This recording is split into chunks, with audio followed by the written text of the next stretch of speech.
ఓం శ్రీమాత్రే నమః. నేను మళ్ళీ 3 శ్లోకాలతో వచ్చేసాను మీకోసం. ఈరోజు వీడియోలో మనం 44, 45, 46 శ్లోకాలు అలాగే వాటి యొక్క అర్థాలు తెలుసుకుందాం. ముందుగా 44వ శ్లోకం. 44వ శ్లోకం. నిర్లేప నిర్మల నిత్య నిరాకార నిరాకుల నిర్గుణ నిష్కల శాంత నిష్కామ నిరుపప్లవ. నిర్లేప నిర్మల నిత్య నిరాకార నిరాకుల నిర్గుణ నిష్కల శాంత నిష్కామ నిరుపప్లవ.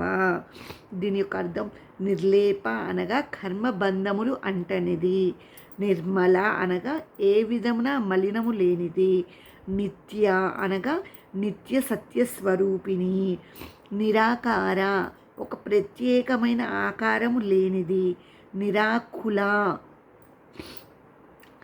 నిరాకుల భావ వికారములు లేనిది అమ్మ అని అర్థం. నిర్గుణ గుణములు అంటనిది, నిష్కల విభాగములు లేనిది, శాంత ఏ విధమైన ఒడిదుడుకులు తొట్టుపాటు లేనిది, నిష్కామ కామము అనగా ఏ కోరికము లేనిది, నిరుపప్లవ హద్దులు ఉల్లంఘించుట లేనిది. ఇప్పుడు 45వ శ్లోకం నేర్చుకుందాం. నిత్యముక్త నిర్వికార నిష్ప్రపంచ నిరాశ్రయ నిత్యశుద్ధ నిత్యబుద్ధ నిరవధ్య నిరంతర. నిత్యముక్త నిర్వికార నిష్ప్రపంచ నిరాశ్రయ నిత్యశుద్ధ నిత్యబుద్ధ నిరవధ్య నిరంతర. ఇప్పుడు దీని యొక్క అర్థం తెలుసుకుందాం.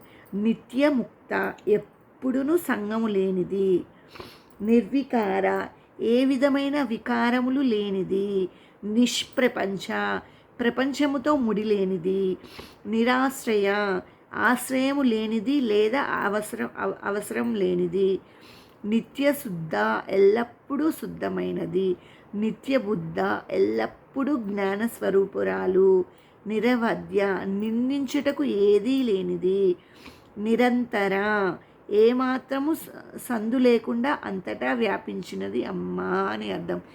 ఇది 45వ శ్లోకం. అలాగే దాని యొక్క అర్థం ఇప్పుడు 46వ శ్లోకం తీసుకుంటాం. నిష్కారణ నిష్కలంక నిరుపాధి నిరీశ్వర నీరాగా రాగమదని నిర్మద మదనాసిని. నిష్కారణ నిష్కలంక నిరుపాధి నిరీశ్వర నీరాగా రాగమదని నిర్మదా మదనాసిని. ఇప్పుడు దీని యొక్క అర్థం తెలుసుకుందాం.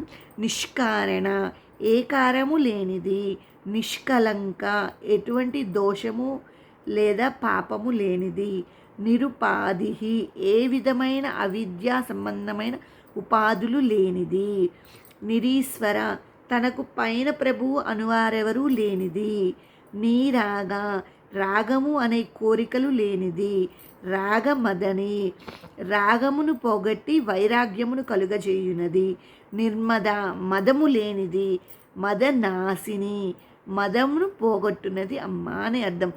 మనం ఈరోజు వీడియోలో 43, 44, 45, 46 శ్లోకాలు అలాగే వాటి యొక్క అర్థాలు ఒక్కొక్క నామం యొక్క అర్థం తెలుసుకున్నాం. మరిన్ని ఇలాంటి వీడియోల కోసం నా ఛానల్ని సబ్స్క్రైబ్ చేసుకోండి.